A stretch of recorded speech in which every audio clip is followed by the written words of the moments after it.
Hello, আজকে আমরা covariant আর কন্ট্রাভেরিয়েন্ট component ভেক্টরের এই সম্বন্ধে আলোচনা করছি।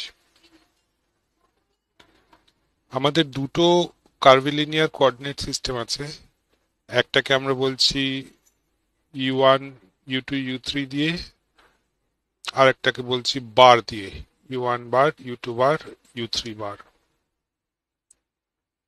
আর ইউ কোঅর্ডিনেটের সাথে ইউ বার কোঅর্ডিনেটের এটা ফাংশনাল রিলেশন। এগুলো ফাংশন, এগুলো কোঅর্ডিনেট, এইগুলো কোঅর্ডিনেট, তিনটে কোঅর্ডিনেট।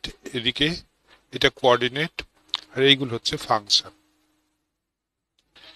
তাহলে এবার ডিফারেন্সিয়াল গুলো ইউ কোঅর্ডিনেটের ডিফারেন্সিয়াল আর বার কোঅর্ডিনেটের ডিফারেন্সিয়াল কিভাবে রিলেটেড হবে, মানে কি করে আমি ইউ কোঅর্ডিনেটের ডিফারেন্সিয়ালকে বার কোঅর্ডিনেটের ডিফারেন্সিয়াল দিয়ে লিখতে পারবো। তো সেটা এটা ডিইউআই আইএথ ডিফারেন্সিয়াল, আর এখানে সাম আছে বিটার ওপর 1 2 3। তিনটে যদি বিটার ওপর সাম হয় তাহলে রাইট হ্যান্ড সাইডে তিনটে টার্ম, যেমন এটা u1 equal to del u1, আর এখানে বিটাটা তিনবার যাবে 1 2 3 করে, তো তিনটে টার্ম হবে। আর যদি উল্টো লিখতে চাই তাহলে বারটাকে আনবার দিয়ে সাবস্টিটিউট করে দিলেই হবে। যেমন এইদিকে যদি আমি বার লিখি, এখানে বার লিখি, তাহলে এখানে বার থাকবে, এখানে বার থাকবে না, আবার এখানে বার থাকবে না। ঠিক আছে, তাহলে বার থেকে আনবার আমরা ট্রান্সফরমেশন করতে পারবো। এটা একদম শেষে আমরা করব। আচ্ছা, কোঅর্ডিনেট পজিশন ভেক্টর যেটা আর, সেটা থেকে আমরা ডি আর বার করতে পারি। তো ডি আর হবে কি না, এই ডিফারেন্সিয়াল গুলো থাকবে, যেমন ডি আর হয় i d x plus j d y plus k d z. তো এখানে একটা কার্ভিলিনিয়ার কোঅর্ডিনেট আছে, তো ওখানে d u one d u two d u three থাকবে, আর তার সাথে তিনটে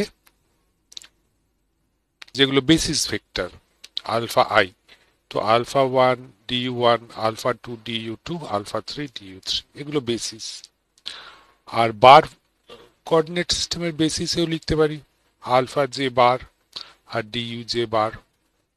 তাহলে ডি আর একটাই, লেফট হ্যান্ড সাইডে এটা একটাই রয়েছে, এটা দুভাবে লিখছি, একবার ইউ এর টার্মসে, একবার ইউ বারের টার্মসে। যখন ইউ এর টার্মসে লিখছি তখন বেসিসটা হচ্ছে alpha one alpha two alpha three, আর যখন ইউ বারের টার্মসে লিখছি তখন বেসিসটা হচ্ছে alpha one bar, alpha two bar, alpha three bar. তো এইগুলো হচ্ছে বেসিস আলফা আই, আর এইগুলো হচ্ছে ডিফারেন্সিয়াল। তাহলে এবার আমাদের কাজ কি? এবার আমাদের কাজ হচ্ছে এই বেসিস গুলোকে একটা বেসিস থেকে অন্য বেসিসে যখন যাব তখন বেসিস ভেক্টর গুলো কিভাবে ট্রান্সফর্ম করছে, এই ট্রান্সফর্ম করছে কথাটার অর্থ হচ্ছে যে একটা সিস্টেমের বেসিস ভেক্টরকে অন্য সিস্টেমের বেসিস ভেক্টরের টার্মসে কি করে লিখবো, এটা হচ্ছে ট্রান্সফরমেশন। তাহলে তিনটে বেসিস ভেক্টর আছে বার সিস্টেমে, আর তিনটে বেসিস ভেক্টর আছে আনবার সিস্টেমে।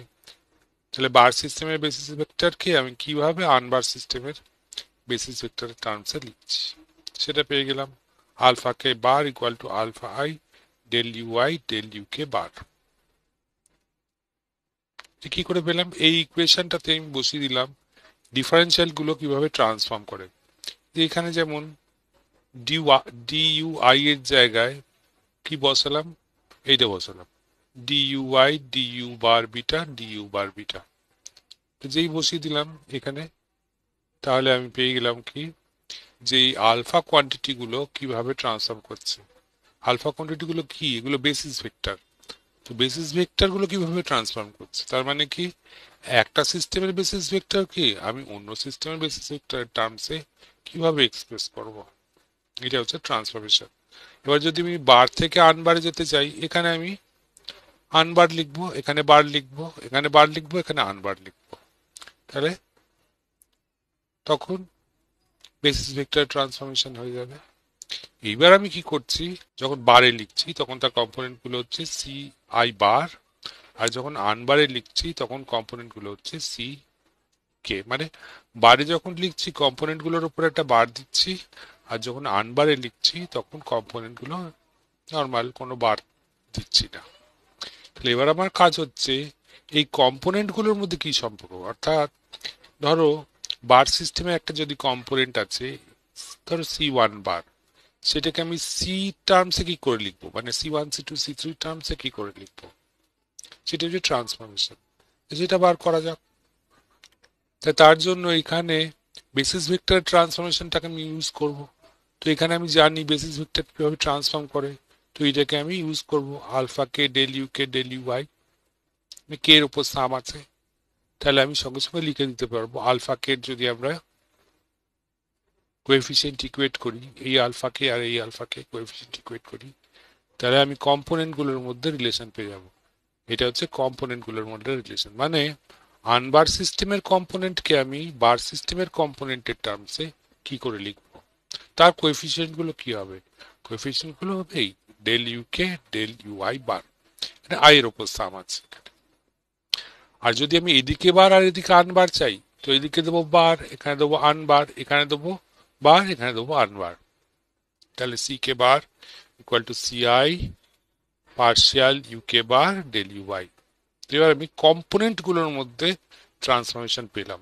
তার মানে হচ্ছে একটা কোঅর্ডিনেট সিস্টেমে কম্পোনেন্ট অন্য কোঅর্ডিনেট সিস্টেমের কম্পোনেন্টের টার্মে কিভাবে লিখবো, এইটা এই যে রিলেশনটা বা এই রিলেশনটা কি ডিফাইন করে, কন্ট্রাভেরিয়েন্ট ভেক্টর কাকে বলে সেটা ডিফাইন করে। তারপর কোভেরিয়েন্ট বেসিসটা কি, বেসিসটা হচ্ছে এটা grad u one grad u two grad u three, u one u two u three কি, এখানে u one u two u three গুলো কি, এগুলো হচ্ছে এই ফাংশন গুলো, এই যে এখানে যে ফাংশন গুলো আছে এগুলো হচ্ছে u one function u two function u three function. তো মনে আছে তোমাদের কার্ভিলিনিয়ার কোঅর্ডিনেট সিস্টেম পড়ার সময় দু রকম ইউনিট ভেক্টর ছিল, একটা ছোট হাতেরই একটা বড় হাতের, তো ওই দুটো কোঅর্ডিনেট সিস্টেম আমরা ইউজ করছি। এখানে কি করছি, একটা ভেক্টরকে এই বেসিসে লিখছি grad u one grad u two grad u three, এই বেসিসে লিখছি, তখন কম্পোনেন্ট গুলো হবে d one d two d three. আর যদি কোঅর্ডিনেট সিস্টেমটা রোটেট করা যায় বা চেঞ্জ করা যায়, তখন ডি ওয়ান বার ডি টু বার ডি থ্রি বার। তো এই দুটোই কোভেরিয়েন্ট ভেক্টর, এই দুটোই কোভেরিয়েন্ট ভেক্টর, কিন্তু একবার ইউ ওয়ান সিস্টেমে লিখছি u one u two u three সিস্টেমে, একবার লিখছি u one bar u two bar u three bar সিস্টেমে। ঠিক আছে, এবার আমরা এই কোভেরিয়েন্ট কম্পোনেন্ট গুলোর মধ্যে রিলেশন বার করব। মানে যদি আমি একটা কোঅর্ডিনেট সিস্টেম থেকে অন্য কোঅর্ডিনেট সিস্টেমে যাই, তাহলে কোভেরিয়েন্ট কম্পোনেন্ট গুলোকে কিভাবে রিএক্সপ্রেস করব। তো তার জন্য ট্রান্সফরমেশন ইকুয়েশনটা নিশ্চয়ই আমাদের লাগবে, এটা ট্রান্সফরমেশন ইকুয়েশন।